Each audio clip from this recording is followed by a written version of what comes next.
Aku nyilih pacul. Yuh nyapa to yu kok mlayu kesusumen. Hooh, Kang, aku kesusu selak butuh. Kalau yu jupun nemburi omah.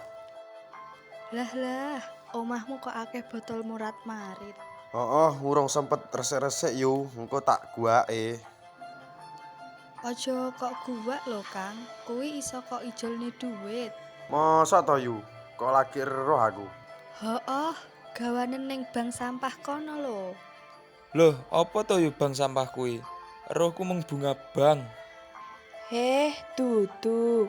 Jamane wis beda. Jamane wis ngrembaka. Ora kaya rikala. Saiki enek bank sampah.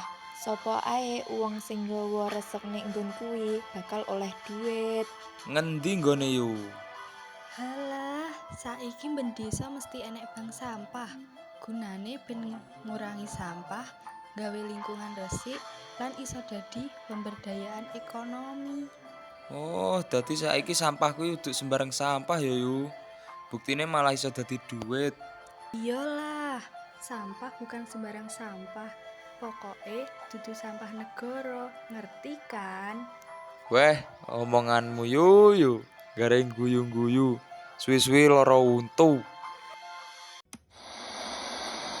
Bank sampah kalebu sistem ngelola sampah kanthi cara nglumpukne sampah bekas lumantar pribadi utawa kolektif duweni nilai ekonomis.